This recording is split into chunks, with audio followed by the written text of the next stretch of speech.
What's going on, guys? My name is Wade with TechDaily. In this video, we are checking out the OnePlus Nord N200 5G. Now, this phone has actually been out for about a month or so, but I wanted to make sure I featured it because I think this is a pretty interesting new option for those of you looking for a really affordable 5G capable device. If you're located outside the US, you're likely already familiar with the OnePlus Nord series, basically OnePlus's budget devices. But here in the US, this phone is now available through T-Mobile and Metro, as well as factory unlocked. And I suspect, given its price point, a lot of people will be considering it. I'm going to go over everything you need to know about this device in this video. We'll go ahead and jump right into it here and quickly go through what all comes inside the package first, and then we'll see what the OnePlus Nord N200 5G has to offer. So peeling off all that plastic wrap and sliding off the lid, the first thing we get is the N200 itself. It comes in just one color, this blue quantum finish, and we'll take a closer look at that in just a second. But digging a little deeper inside the package here, there are a few more things included. Inside the first little packet, you'll find an instructional booklet and a Nord-themed card, which also has the SIM ejector tool attached to it and a diagram for inserting your SIM card. Beneath that, you also get an included charger and cable. This isn't the super crazy fast charger included with OnePlus's flagship phones. Instead, you get an 18-watt plug with a still very nice USB-A to USB-C cable. With all that stuff out of the way, here is the Nord N200 5G once again. And don't worry, that sticker on the back does come off clean and easy there. Now, obviously, there's a lot to talk about with this phone, but to start off, I want to go over pricing and availability, because I think that's actually the first reason why a lot of people might consider this device. Now, unlocked direct from OnePlus and through places like Amazon, you can snag this N200 5G for about $240, which isn't a bad price to start with. Through T-Mobile and Metro, though, here in the US, you can also get this phone for under $220 or even for free if you're a new customer and sign up for a plan. So that, I think, makes this phone particularly enticing. And if you're interested, I'll leave some links down below in the video description to where you can get the N200 5G at its cheapest current prices. So check down there for all the deals and discounts. Physically, I think the N200 5G is actually a really good looking device from both the front and back. It's sort of mid-sized. It comes in at just shy of 6.5 inches. That's the screen size. And you can see that up front we do get a pretty decent screen to body ratio. There's relatively minimal bezels, that modern hole punch camera cutout in the corner that I know a lot of people prefer. There's still a bit of a bottom chin, but all in all, I think this is a solid balance of size and design. And in the hand, it's also going to be relatively comfortable for most people, I think. It's big enough to where you're getting plenty of screen real estate, but not so big where it's a stretch to reach all the edges and corners. Around back, that blue quantum finish I think looks particularly nice on this phone. It's got sort of a dark to light fade and a matte finish with just a subtle shine. It's an all plastic device though, which makes sense given its price point. There's no IP or water resistant rating either here, but overall, with that nice back cover, the polished sides, and a decent design, I think this phone still looks and feels pretty nice. Taking a look around, on the left side you have your volume buttons, and above that is the SIM and SD card tray. On the right side, you'll see the power button, which also doubles as the fingerprint sensor. Down below, the headphone jack is still there, alongside the USB-C port and single speaker setup, and around back, the triple lens AI camera setup, which I'll go more in depth with in just a second. Quickly jumping back to the speaker setup though, like I said, just the one downward firing speaker here, but actually it's quite a bit louder than I expected, which is good. So no real complaints so far, and here's an audio sample so you can get an idea of what it sounds like.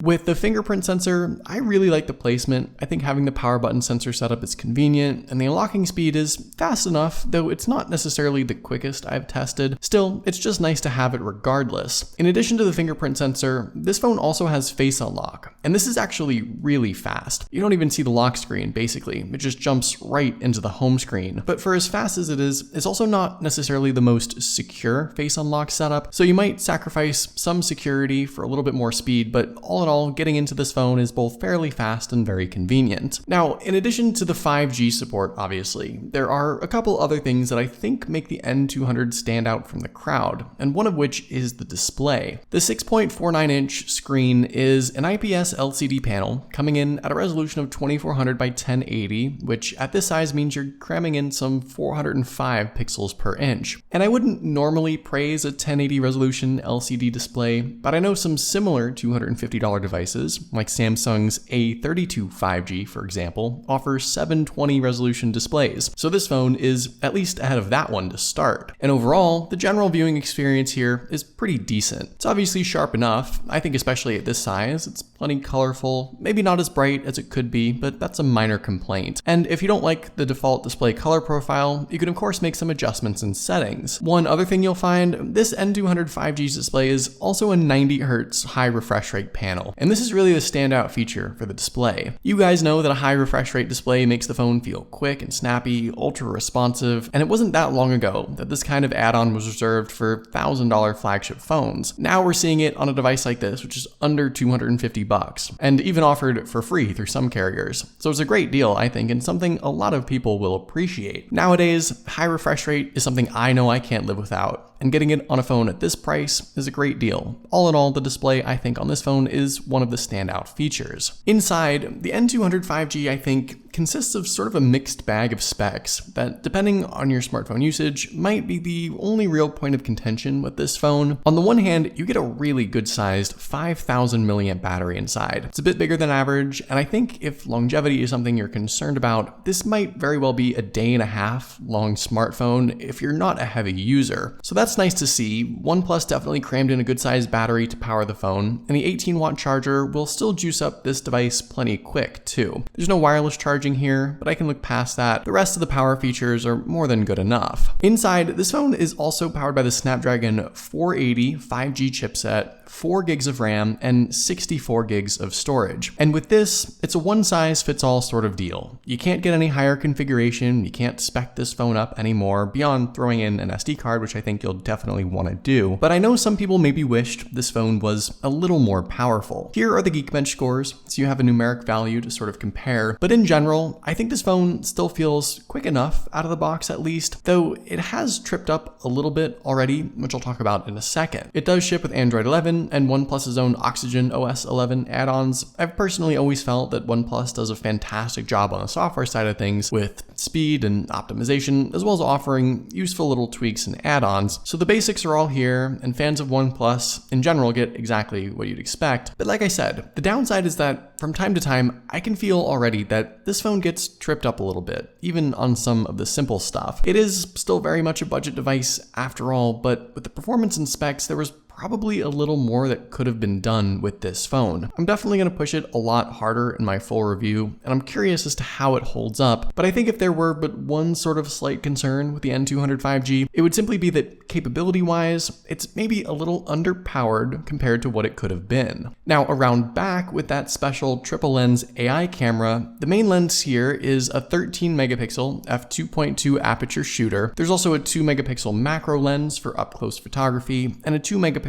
depth sensor to help with portrait shots. The selfie camera is a respectable 16 megapixel shooter, so all in all, nothing too crazy, though I would have liked to have seen maybe a wide angle here, for example. Inside the camera app, I do think there are some nice add-ons you might not necessarily experience with similar $250 devices, like night mode, for example, pro controls, a high-resolution shooting mode, and obviously the AI helper, which you can turn on or off as needed, but it basically will just attempt to identify the scene and subject you're shooting and make minor enhancements to help the shot look better. With a couple quick samples here, I think this phone does take a decent shot. The selfie camera to me looks really good right off the bat. Skin tone is exactly right. Color balance is solid. There's a little bit of smoothing, but not terrible. And detail-wise, the regular selfie is maybe a little lacking, but the portrait selfie really brings out much more detail, so that's great to see. The rear lens setup also seems pretty good too. Obviously a totally different color profile. My skin is a little brighter and more pale, I think, but it's a good-looking shot nonetheless, with plenty of detail all around. So all in all, with the camera setup, at least my first impressions here, I think it's